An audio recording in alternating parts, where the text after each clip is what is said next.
beliau sedang berusaha menyelamatkan dirinya dari mulai kasus ijazah yang diduga palsu. Dan inilah gambaran bagaimana kemunduran demokrasi terjadi karena aktornya saat itu adalah Presiden Jokowi. Ia sekarang menyesal. Ternyata Indonesia tidak baik-baik saja karena ulahnya Pak Jokowi ketika sebagai presiden. Polemik revisi Undang-Undang KPK kembali mengemuka. Undang-undang yang selama ini dipersepsikan publik sebagai titik balik pelemahan pemberantasan korupsi, saat ini malah kembali jadi perdebatan panas. Pernyataan terbaru dari mantan Presiden Joko Widodo mengejutkan publik. Beliau menyebut dirinya tidak bertanggung jawab atas revisi Undang-Undang KPK, padahal saat itu ia menjabat sebagai kepala negara. Siapa sebenarnya yang paling bertanggung jawab? Apakah ini soal mekanisme legislasi semata atau ada kalkulasi politik yang sedang dimainkan? Saya akan membahasnya bersama dengan pengamat politik Citra Institute, Efriza. Baik Bung Efriza, bagaimana Anda membaca pernyataan Joko Widodo yang mengaku tidak bertanggung jawab atas revisi Undang-Undang KPK, padahal sebelumnya beliau yang menjabat sebagai presiden, Bung Efriza? Ya, jika melihat dari pernyataan Pak Presiden, sebelumnya tentu yang dimaksud Presiden sebelumnya adalah tentu mantan Presiden, Pak Joko Widodo. Ini adalah suatu hal yang keliru dan ini tentu saja yang dinyatakan oleh Pak Jokowi keliru dalam hal legislasi, tentu pemahaman legislasi yang keliru. Yang kedua, pernyataan ini juga bisa dianggap atau bisa kita katakan bahwa beliau sedang berusaha menyelamatkan dirinya dari mulai kasus ijazah yang diduga palsu. Yang kedua, kasus korupsi mantan menteri-menterinya di eranya Pak Presiden Jokowi waktu itu. Dan yang ketiga adalah kasus revisi UU KPK tahun 2019. Dan yang ketiga, kita juga harus tahu sebagai pembuka bahwa apa yang dinyatakan atau dinarasikan oleh Pak Jokowi ini adalah tentu saja terkait dengan perilaku dirinya, yang saya bisa katakan ada tulisan saya bahwa Pak Jokowi itu adalah aktor dari kemunduran demokrasi. Salah satu kemunduran demokrasi adalah terkait dengan UU KPK. Dan inilah gambaran bagaimana prosedurnya salah, begitu cepat, tidak sesuai dengan respon dari keinginan masyarakat. Dan berikutnya adalah juga pernyataan ia tentu adalah sebuah pernyataan yang tidak tepat karena apa yang ia lakukan tidak jelas. Semestinya kalau ia tidak setuju, tentu ia tidak mengirimkan surat presiden. Selama ini 2015-2016 revisi KPK gagal karena tidak dikirim surat presiden. Berikutnya adalah kita juga bisa melihat catatan dari saya, ada klausul yang memang dimasukkan oleh eksekutif, yaitu menaruh KPK di level eksekutif, kemudian menjadikan KPK lembaga independen menjadi bagian dari ASN. Dan ini adalah dua hal sekaligus dari 4 poin yang melemahkan KPK. Dan berikutnya adalah saat itu ada keinginan masyarakat reformasi di korup atau hashtag tentang reformasi di korupsi atau di korup ini tidak dilakukan perpu, malah yang terjadi adalah membawa sebuah dinamika yang terkesan bahwa presiden ini tidak menandatangani, tidak pernah menyetujui, tapi jika kita telisik lebih dalam, hanya satu saja Presiden Joko Widodo waktu itu yang benar-benar menunjukkan ia tidak menandatangani, yaitu perubahan kedua UU MD 3. tahun 2018. Sementara undang-undang yang lain tidak. Dan berbeda dengan Ibu Megawati yang punya 5 poin. Dan pernyataan Pak Jokowi sebelum menjadi presiden, saat itu dia menyatakan bahwa ia sangat paham akan undang-undang, proses undang-undang. Jadi dia cukup handal, tidak mengirimkan surat presiden, maka pembahasan tidak dapat berjalan. Dan inilah yang dilakukan oleh Pak Jokowi. Jadi UU KPK yang lalu, 2019 itu cuma tunggu momentum. 2015, 2016 ditahan, 2019 dikeluarkan. Dan inilah yang dilakukan oleh Pak Jokowi saat itu sebagai presiden. Baik, kalau dilihat dari polemik ini kan banyak juga tokoh yang mengkritik beliau dan bahkan menyebut sebagai upaya lepas tangan gitu ya, Bung Efriza. Nah, kalau Bung Efriza sendiri, menurut pendapat Bung Efriza, apakah benar ini bentuk lepas tangan atau lepas tanggung jawab secara politik, atau memang ada dinamika politik tertentu saat pembahasan revisi berlangsung? Ya, kalau kita lihat poinnya ini menjelaskan menyalahkan DPR RI. Itu poin pertama dari pernyataan Pak Jokowi. Yang kedua, dia malah menunjukkan sisi ambiguitas atau pelin-pelan dirinya. Karena ia menyatakan itu ketika ia sudah tidak menjabat. Dan inilah yang dinarasikan oleh banyak orang, ia cuci tangan atau lempar tanggung jawab. Dan yang ketiga, semestinya dirinya mendorong revisi tersebut dengan menyatakan bahwa sebaiknya Pak Prabowo merespon hal tersebut dengan revisi Perpu misalnya. Dan itu yang pernah dilakukan di era SBY di akhir jabatannya. Saat itu mengeluarkan Perpu terkait dengan pilkada menjelang pemerintahannya berakhir. Dan ini adalah gambarannya.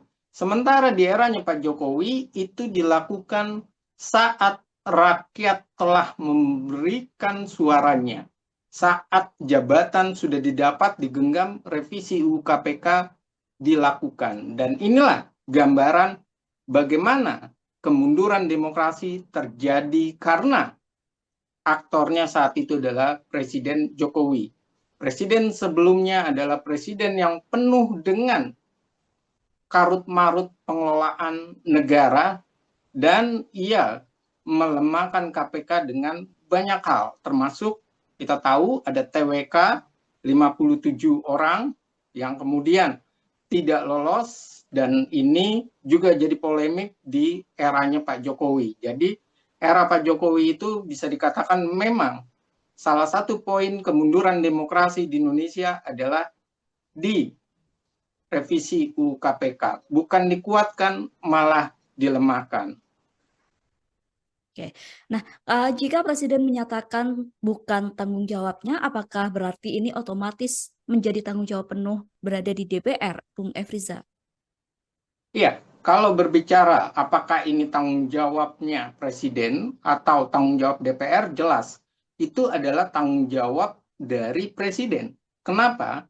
Tadi saya sudah katakan 2015 revisi UU KPK itu bergulir. Namun proses itu ditolak oleh masyarakat. Kemudian Presiden tidak mengeluarkan surat Presiden yang memerintahkan para wakilnya. Kemudian 2016 juga ada perguliran itu. Namun lagi-lagi tidak mengeluarkannya. Presiden tidak mengeluarkan surat tersebut. Namun apa yang terjadi? Yang terjadi ketika 2019 itu cuma sekedar menunggu momentum. Karena dari 2015, 2016 perguliran isu ini terus dihadirkan. Dan ketika menjelang 2019, perguliran ini penuh dengan dinamika pro dan kontra. Kalau awalnya sangat kontra masyarakat. Artinya di situ Pak Jokowi yang memang kita ketahui sangat waktu memerintah sangat mengedepankan permainan buzzer, permainan para influencer yang ia gunakan untuk menghadirkan narasi bahwa revisi UU KPK itu penting. Bahkan yang saat itu dihadirkan adalah KPK ini selalu nangkap orang, tapi tidak bisa menyelesaikan persoalan korupsi di Indonesia. KPK ini bahkan dinarasikan akan lebih baik jika melakukan pencegahan. Karena itulah narasinya perlunya Dewan Pengawas. Dan ini gambarannya, bahkan penempatan KPK itu antara level eksekutif dengan apakah independen atau level yudikatif saat itu terjadi. 2006, putusan MK lebih melihat bahwa posisi dari KPK itu adalah di luar dari trias politika yang lama. Kemudian berubah, lebih mengedepankan yudikatif. Kemudian 2017 perguliran itu sudah mulai dimasukkan, ditaruh di ranah eksekutif. Sehingga terjadi perdebatan, apakah KPK itu bisa dilakukan misalnya sebuah pansus oleh DPR RI, dan itu ternyata dianggap tepat, karena dia bagian dari organ yang berada atau selevel dengan berada di bawah eksekutif. Inilah gambaran yang terjadi. Jadi saat itu memang ada upaya besar yang dilakukan oleh Pak Jokowi untuk menggolkan revisinya. Dan 4 hal yang dilakukan oleh Pak Jokowi melalui pemerintah, keempat itulah yang melemahkan KPK. Dari mulai taruh di lembaga eksekutif, kemudian yang kedua adalah dengan menjadikan sebuah ASN, yang ketiga adalah adanya lembaga pengawas, dan juga ada 26 saat itu perguliran yang menjelaskan bahwa wajah KPK akan melemah. Dan KPK bisa kuat atau lemah itu tergantung dari posisi presiden. Apakah presiden punya kemauan memberantas korupsi, dan KPK ditujukan salah satunya adalah untuk kesejahteraan rakyat, karena selesainya korupsi maka kebocoran anggaran, perilaku korup itu bisa menghadirkan kesejahteraan masyarakat jika korupsi itu diselesaikan. Dan inilah persoalannya, butuh dari presiden. Baik. Jadi, apakah ini menunjukkan adanya tarik-menarik kepentingan antara eksekutif dan legislatif saat itu? Karena tadi Bung Efriza mention kalau KPK sekarang di bawah eksekutif gitu. Iya, saat itu jelas ada keinginan besar di DPR RI untuk menyelamatkan DPR, karena DPR kita tahu saat itu banyak tersangkut kasus korupsi, dan KPK dianggap produknya atau dibuat oleh lembaga eksekutif bersama dengan DPR RI. Dan inilah yang menghadirkan KPK. Di sanalah mulai ada pembicaraan, apakah KPK ini efektif atau tidak, dibubarkan atau tidak. Namun, narasi itu semua tidak berjalan dengan baik di 2015, 2016. Alasannya kenapa saat itu tidak berjalan dengan baik? Karena Pak Jokowi saat itu berharap bahwa ia bisa untuk lolos sebagai presiden kembali 2 periode. Karena itulah revisi UU KPK yang bisa menghadirkan citra buruk bagi presiden, maka itu yang ditahan. Jadi saat itu kita bisa flashback bagaimana 2009 di eranya terakhir Pak SBY, korupsi itu begitu besar. Dan korupsi malah menggerogoti para elit-elit Partai Demokrat. Akhirnya di 2014, 15, dan 16 menuju 2019, kekhawatiran Pak Jokowi ia tidak bisa mendapatkan periode keduanya. Akhirnya cuma tunggu momentum. Momentumnya kapan? Momentumnya adalah saat rakyat sudah mulai terpecah belah. Isunya sudah pro dan kontra. Karena permainan buzzer, permainan influencer, dan itu yang dilakukan oleh Pak Jokowi. Akhirnya keluarlah tanggal 11 September 2019, surat presiden itu yang mengutus Menko saat itu, Menkumham dan Menpan RB, kedua-duanya untuk menghadiri, dan hanya prosesnya cuma 13 hari. Dan ini artinya apa? Artinya Presiden Joko Widodo itu mengiyakan dan memang menginginkan KPK itu berada di level eksekutif. Dan kita bisa tahu, ketika KPK berada di level eksekutif, banyak situasi yang berpolemik di masyarakat, yaitu pernyataan dari masyarakat bahwa KPK berada di bawah eksekutif untuk kepentingan eksekutif. Dan saat itu banyak perguliran kasus korupsi yang dianggap sebagai politisasi. Dan inilah yang terjadi di eranya Pak Jokowi. Jadi kalau ditanya, apakah ini melemahkan KPK? Jelas sangat melemahkan. Kasus yang melemahkan adalah kasus Harun Masiku saat itu. KPK tidak bisa dengan gercep, dengan gerakan cepat untuk menangkap ataupun menggeledah, dan Harun Masiku sampai sekarang lari. Dan ini adalah buah dari kerja Presiden saat itu Pak Jokowi. Dan kalau ditanya, apakah legislatif itu bisa dikontrol oleh Presiden? Tentu bisa dikontrol. Karena kita tahu, hampir seluruh partai politik saat itu, kecuali di eranya Pak Jokowi, PKS dan Demokrat, semuanya ikut kepada pemerintahan. Dan nyata-nyatanya apa? Nyata-nyatanya Pak Jokowi itu begitu pintar, begitu hebat, dan ia bisa menggulirkan undang-undang tersebut dan memberikan kepada inisiatif DPR dengan tetap memberikan 4 poin yang melemahkan dari eksekutif. Jadi di sanalah kalau kita berbicara mana yang lebih kuat, DPR atau Presiden? Tentu kita bisa lihat atau bisa tarik dalam kasus UMD 3. Presiden tidak menandatangani. Kemudian, yang kedua, kita bisa melihat kenyataan bahwa Pak Presiden Jokowi ketika revisi UU Pemilu yang terkait dengan pilkada serentak, ia tiba-tiba menolak untuk memberikan surat presiden. Ia menyatakan kembali untuk peraturan yang lama. Akhirnya tidak terjadi revisi tersebut. Artinya di zamannya Pak Jokowi sangat dominan dirinya. Dialah yang mengatur wajah dari legislatif. Baik, kalau kita melihat kemarin juga mantan Ketua KPK sendiri menanggapi pernyataan dari mantan Presiden Jokowi, dan beliau menyebutkan bahwa RUU KPK adalah bagian dari dosa kolektif dari Jokowi. Bagaimana Anda melihatnya, Bung Efriza?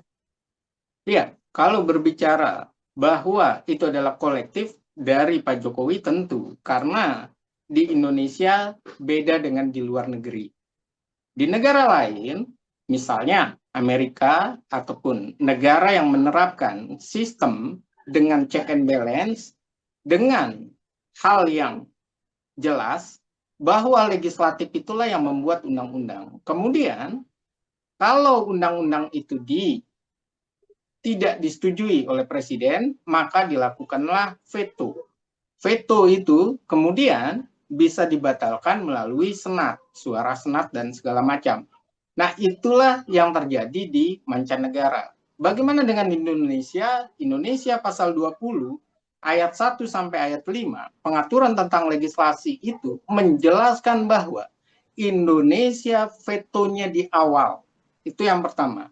Yang kedua, kalau tidak ada persetujuan bersama, maka ya tentu tidak akan berjalan. Artinya Indonesia kekuatannya masih bandulnya di eksekutif, bukan di legislatif. Dan itu dibuktikan melalui tadi yang saya bilang tentang pilkada.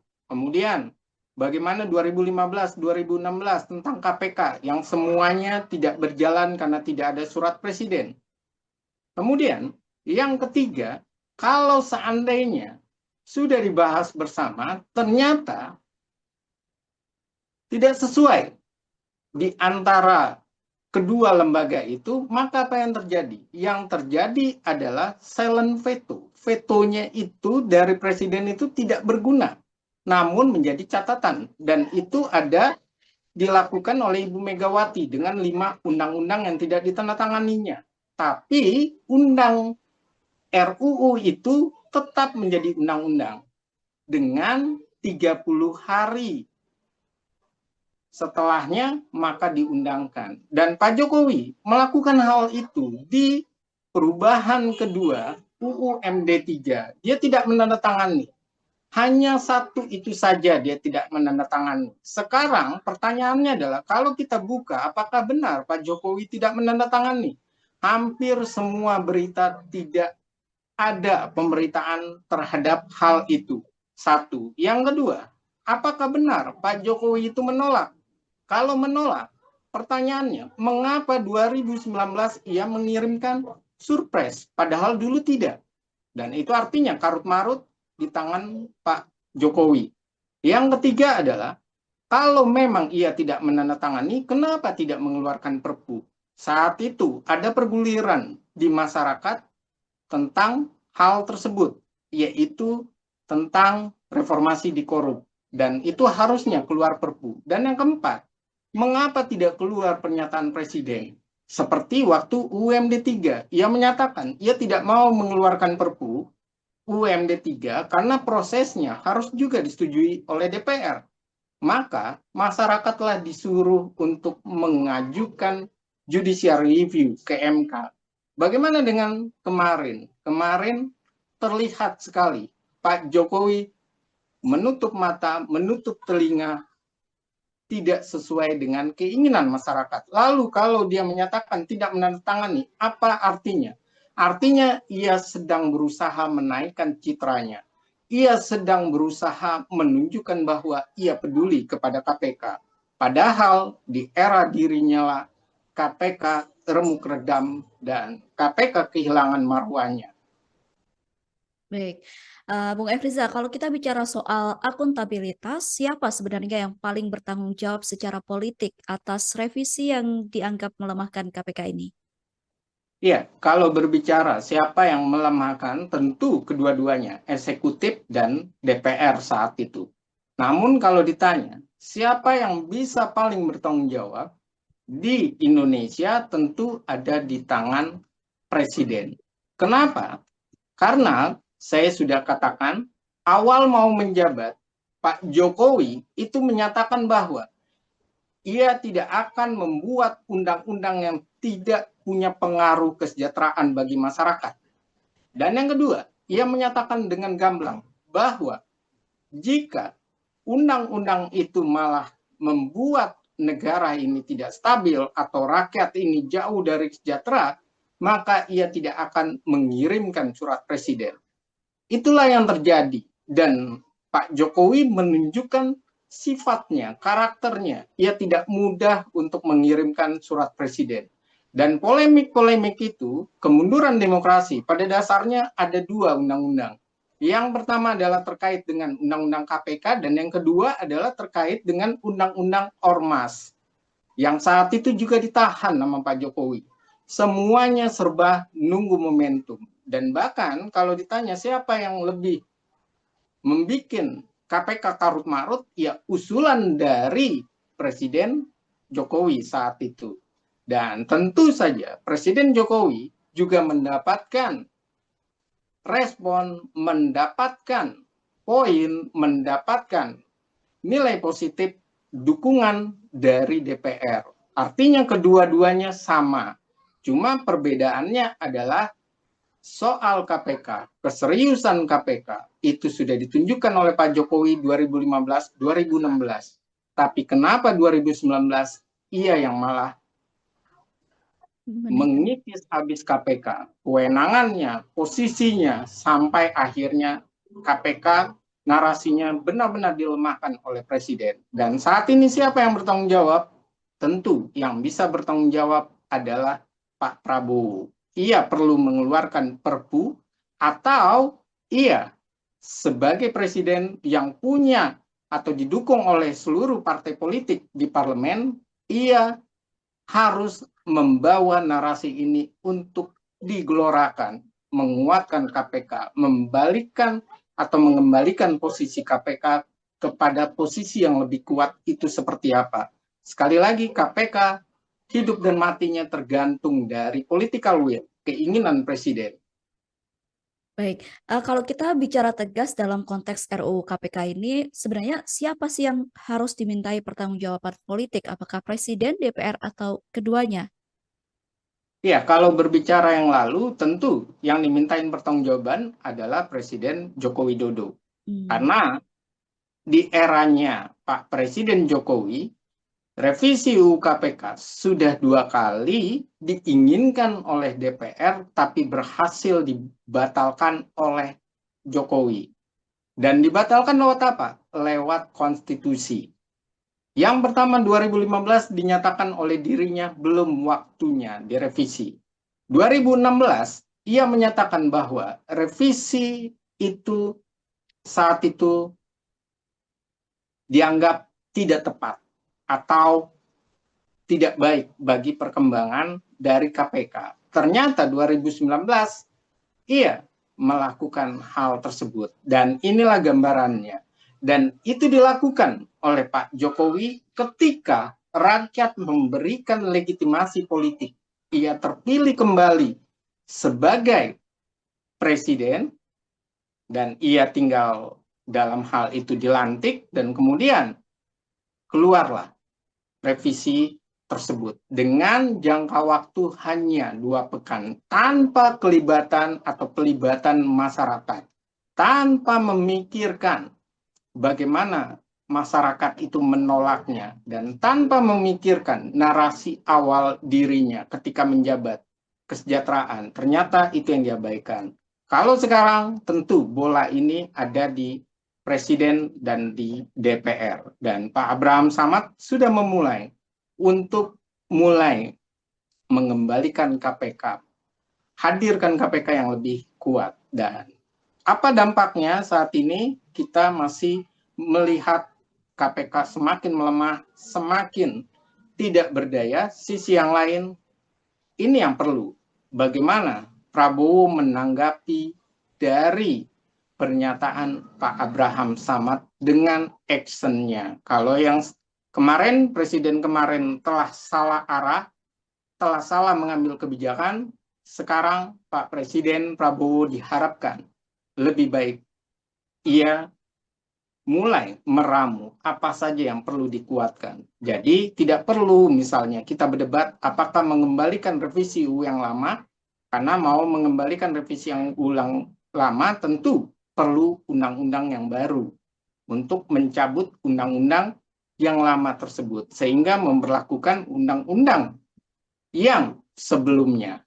Jadi UU baru mencabut revisi UU 2019, kemudian akhirnya berlaku kembali yang lama. Sebenarnya bisa seperti itu, tapi lebih baik kita menguatkan dengan melihat kelemahan-kelemahannya. Karena tadi dari KPK pun sudah menyatakan ada keuntungannya bagi KPK, yaitu mereka atau pegawai KPK menjadi ASN. Itu juga suatu hal yang memang debatable. Tapi itulah yang terjadi. Baik, berarti untuk saat ini peran dari Presiden Prabowo benar-benar sangat dibutuhkan ya, Bung Efriza ya? Iya, Pak Prabowo harus menjawab. Jadi beliau tidak sekedar mengundang para oposisi, berbicara tentang negara kita, berbicara tentang penataan sistem politik di Indonesia, tapi ia mengabaikan masukan dari para oposisi itu sendiri, yaitu termasuk Pak Abraham Samad. Pak Abraham Samad menyatakan ketika ditanya apa yang menyebabkan kelemahan KPK, ia menyatakan revisi UU KPK 2019 yang dilakukan oleh Pak Jokowi. Pertanyaannya sederhana. Tanggapan Pak Presiden itulah yang sedang kita tunggu. Pertanyaannya, apakah mau atau tidak Presiden Prabowo menguatkan KPK? Karena KPK kuat atau tidak tergantung dari Presiden. Baik. Setelah revisi undang-undang tersebut, apakah Bung Efriza juga melihat menurunnya kinerja KPK atau bahkan mudah masuknya intervensi personal maupun politik, Bung Efriza? Iya, kalau kita melihat apa yang terjadi ada banyak hal yang kita melihat bagaimana posisi KPK ini semakin lama semakin lemah. Apa yang terjadi? Kita bisa melihat bagaimana KPK lebih memilih, contoh, lebih memilih untuk melakukan tindakan OTT. Itu yang pertama. Yang kedua, KPK lebih memilih menindak di daerah. Yang ketiga, KPK lebih memilih menindak yang levelnya atau nilainya lebih kecil. Dan berikutnya adalah apa yang telah dilakukan oleh KPK, sayangnya seringkali diinterupsi. Misalnya rehabilitasi, kemudian apa yang terjadi dengan abolisi, dan kemudian dengan memberikan kebebasan kepada para yang bermasalah. Ada 3 orang yang kita juga tahu dilakukan, dan itu memang satu sisi itu haknya presiden. Presiden punya hak itu. Tapi sisi yang lain, ini sama saja melemahkan kinerja KPK. Dan inilah jawabannya ketika KPK berada di eksekutif, tidak independen. Dan akhirnya apa yang terjadi? Ketika KPK tidak OTT, KPK lebih berbicara bagaimana penggalian kasus misalnya atau permasalahan. Ternyata KPK tidak siap dan KPK tidak bisa menghadapi respon publik. Misal dalam kasus para menteri yang tidak kena OTT, para menteri di eranya Pak Jokowi tidak kena OTT, tapi sekarang tersangkut korupsi. Sangat sulit KPK menghadapi opini publik. Bahkan yang terbaru juga kita mendengar ada usulan orang-orang yang bermasalah untuk lagi-lagi presiden mengeluarkan hak prerogatifnya ataupun kuasanya dia di level yudikatif ya. Dan ini adalah suatu hal yang saya bilang miris kalau berbicara penguatan KPK tapi tidak mempercayai KPK itu sendiri. Karena itulah apa yang terjadi. Akhirnya KPK bermain di ranah yang buat masyarakat itu terlalu receh. Bermainnya di tingkat daerah. Tingkat pusat eksekutif sangat kecil kemungkinannya KPK berani. Karena tadi ada politisasi hukum, kemudian ada bagaimana menghancurkan rekam jejaknya maupun karir secara personalnya, citra dirinya. Dan ini berbahaya. Dan yang ketiga adalah tadi, kurangnya kepercayaan ataupun kurangnya respon positif untuk menguatkan KPK dari eksekutif. Dan sekarang tinggal di eksekutif bagaimana merespon atas apa yang dibicarakan oleh Pak Abraham Samad. Oke, baik Bung Efriza, kita tarik kesimpulan dari pembahasan ini, apakah jika presiden yang menjabat saat itu menyetujui RUU KPK, namun kini menyatakan tidak bertanggung jawab atas hal tersebut, apakah itu berarti beliau juga mengakui bahwa revisi tersebut bermasalah, Bung Efriza? Iya, dari pernyataan Pak Jokowi tentu kita melihat dalam sebuah pernyataan ada tersurat dan ada tersirat. Yang tersirat, ia menyatakan bahwa ia memberikan ataupun menyatakan ia tidak menandatangani. Itu adalah inisiatif DPR. Kemudian pernyataan tersiratnya bahwa ia mengakui untuk diberikan ataupun dibalikan saja ke revisi UU KPK yang lama. Yang tersuratnya apa? Ini adalah sebuah pernyataan, bukan sekedar lempar tanggung jawab. Sebuah pernyataan yang bisa dianggap bahwa ia memang bagian dari aktornya. Itu yang pertama. Yang kedua, sebuah pernyataan yang tersurat bahwa ia sekarang menyesal. Ternyata Indonesia tidak baik-baik saja karena ulahnya Pak Jokowi ketika sebagai presiden. Dan yang ketiga, tentu saja pelemahan KPK ini lagi-lagi saya katakan, baik buruknya KPK, kuat atau lemahnya KPK, semuanya tergantung dari Pak Presiden.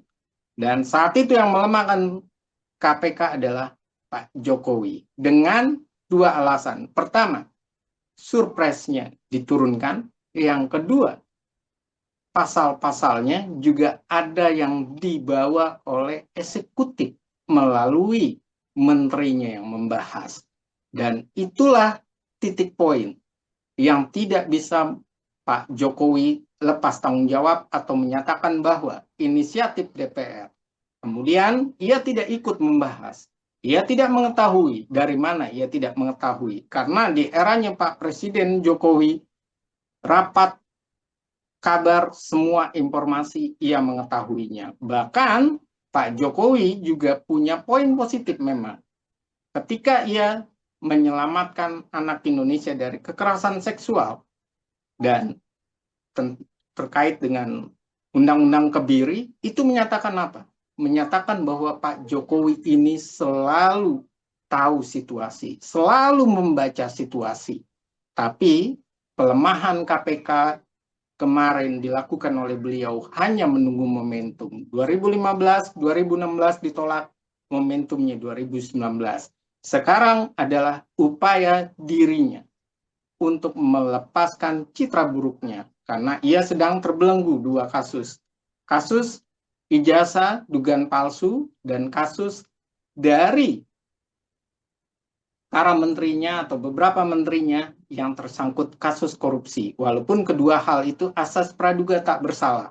Tapi untuk pelemahan KPK tidak bisa karena keputusannya bersama. Dan Pak Jokowi adalah orang yang bisa kuat bahkan memerintahkan DPR untuk tidak merevisi undang-undang. Kasusnya adalah soal pilkada serentak.